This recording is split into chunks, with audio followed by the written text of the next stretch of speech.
আমার মেয়ের school college পূজা যে কোনো অনুষ্ঠানেই বলো ওই শিলিগুড়ি টাউনে গেলেই এর ঢাকাই পরোটা লাগবেই, তাই আমি আগেই বানিয়ে খাওয়ালাম। ভাজা হয়ে গেছে,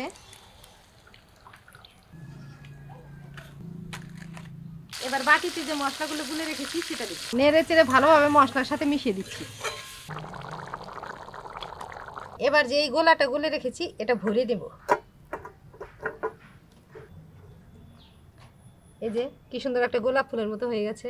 শুভ মহালয়া, গেছিলাম মহানন্দার তর্পণ ঘাটে, গেছিলাম তো ভোর 5:30টার দিকে, এখন অনেকটাই বেলা হয়ে গেছে। আজকে তো নিরামিষ, চেঞ্জ করে রান্না করব। উনুন ধরে নিয়েছি, এবার উনুনে কড়াইটা বসিয়ে দিব। কড়াইতে জল দিলাম। রাতে এগুলো ভিজিয়ে রেখেছিলাম, পরিষ্কার করে ধুয়েও নিয়েছি, এবার কড়াইতে দিব। কয়েকটা আলু ছিলে নিচ্ছি, ছোট বড় 3টে আলু ছিলে নিলাম। এবার চৌকো চৌকো করে কেটে নেব।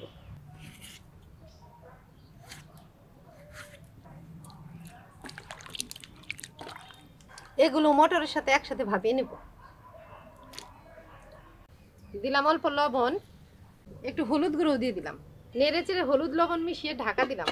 আজকে বানাবো নিরামিষ ঘুগনি আর সাথে করবো ঢাকাই পরোটা। আমাদের এই শিলিগুড়িতে ঢাকাই পরোটার দোকান আছে, সেখানে 30 টাকা পিস। তো আমি আমার মেয়ে মাঝে মাঝে ওখানে গিয়ে খাই, তো আজকে ভাবলাম বাড়িতেই বানিয়ে দিই। গামলাতে ময়দা নিলাম, ময়দার উপরে নিলাম অল্প লবণ, একটু চিনি, আর ময়ামের জন্য নেব ঘি। এটা সাদা তেল দিয়েও করা যায়, আমি ঘি দিয়েই করছি।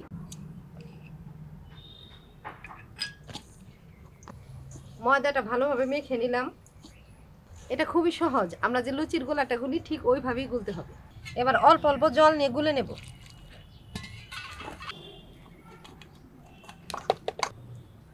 একটু সাদা তেল উপরে দিয়ে দিলাম। ময়দাটা মাখার পর সাদা তেল উপরে ভরিয়ে রেখেছি, এবার এই ভেজা তোয়ালে দিয়ে ঢেকে রাখবো।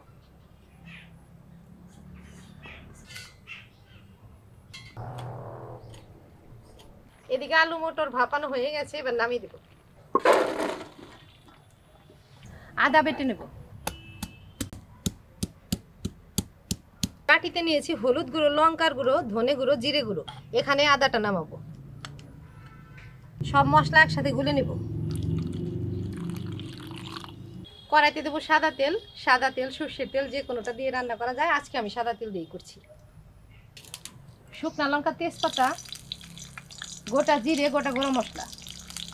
মাঝারি সাইজের একটা টমেটো নিয়েছি, টমেটোটা কেটে নিলাম, এটাও ফোড়নের উপর দেবো। ফোড়নটা পুড়ে গেছে, টমেটোর উপরে দিলাম লবণ। এবার বাটিতে যে মশলাগুলো গুলে রেখেছি সেটা দিব। মশলার বাটি ধুয়ে সামান্য জল দিলাম। মশলা একদম পোড়া পোড়া করে না কষিয়ে এইভাবে কষিয়ে নিলাম। টমেটোটা সামান্য গলে গেছে, এবার ভাপানো আলু মটর দিব। কষানো মশলার উপরে দিলাম, নেড়ে চেড়ে ভালোভাবে মশলার সাথে মিশিয়ে দিচ্ছি।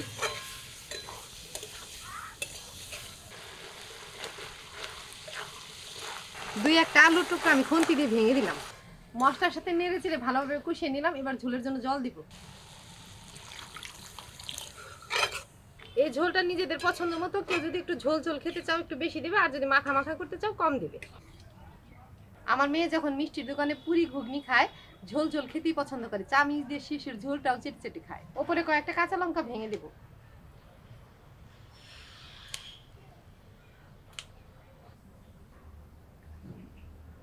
ঢাকাই পরোটা বানানোর জন্য একটা গোলা গুলে নেব। বাটিতে নিলাম কর্নফ্লাওয়ার, এবার এটাও সাদা তেল দিয়ে গুলে নেব। এই যে এইভাবে গুলে নিলাম। প্রায় 25 মিনিট হয়ে গেছে। ময়দাটা ভাগ করে নিচ্ছি। এদিকে ঘুগনি রান্না প্রায় হয়ে গেছে, এবার গরম মশলা গুঁড়ো দিয়ে নামিয়ে নিব।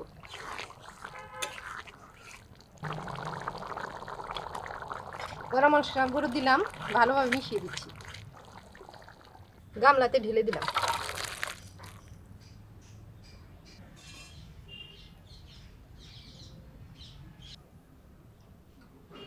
এবার এগুলো বেড়ে নেব।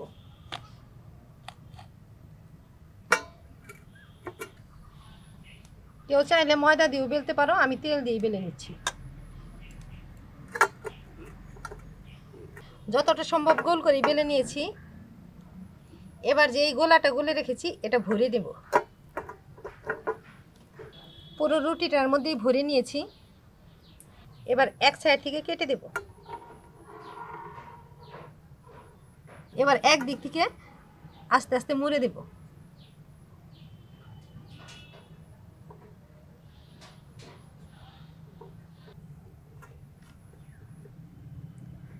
আর এই কোণাটা আটকে দিতে হবে, এখানে একটু জল দিয়ে আটকাতে হবে।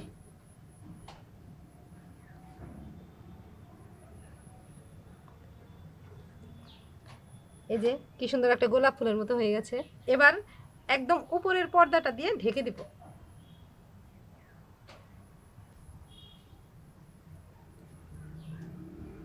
এবার পিছন থেকে কেটে দেব।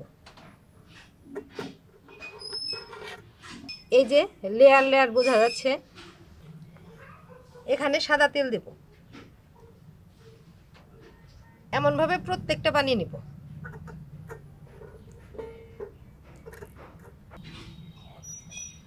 আবার একটা রুটি বানালাম আর ওপরে সেই গোলাটা দিয়ে দিচ্ছি।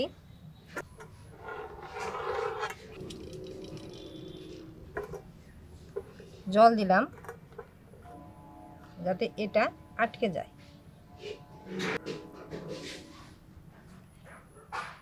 তেল দিলাম।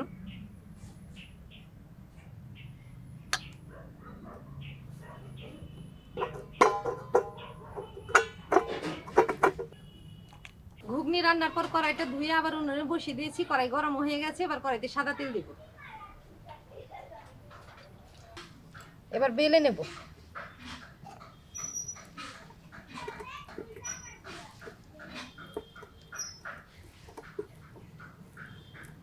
তেলও গরম হয়ে গেছে। এবার হালকা আছে ভেজে নেব।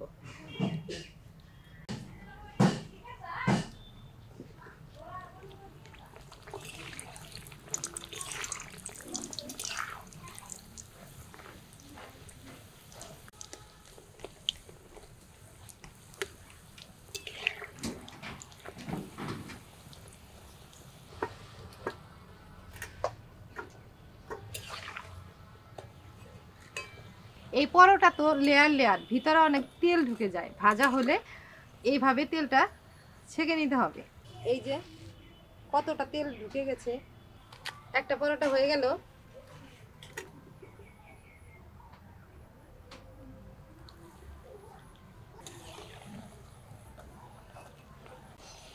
এটাও ভাজা হয়ে গেছে।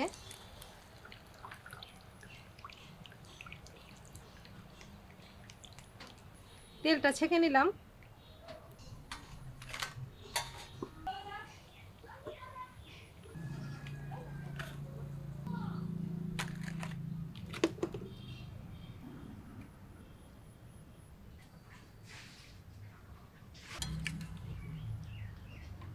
এখন এই থেমে গেছে, ঝোল ঝোল নাই আর।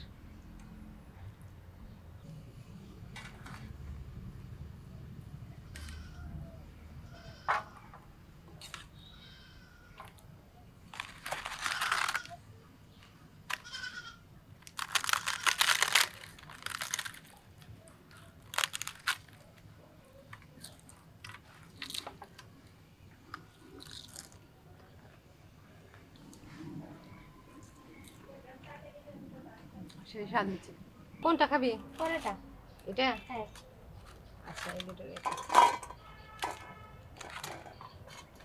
নে।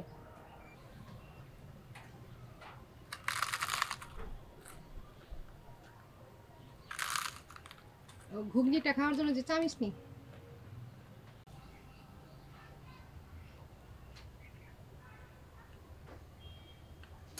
দুর্গাপূজা তো শুরুই হয়ে গেছে। আর দুই একটা দিন পর থেকে তো ঘোরাঘুরি শুরু হবে। আর আমার মেয়ের স্কুল কলেজ পূজা যে কোনো অনুষ্ঠানেই বলো, ওই শিলিগুড়ি টাউনে গেলেই এর ঢাকাই পরোটা লাগবেই। তাই আমি আগেই বানিয়ে খাওয়ালাম। আশা করি তোমাদের ভালো লেগেছে। তোমরা চ্যানেলটা ইউটিউব থেকে সাবস্ক্রাইব করো, ফেসবুক থেকে ফলো করো, লাইক করো। আর প্লিজ প্লিজ ভিডিওটা শেয়ার করে আমার পাশে থেকো।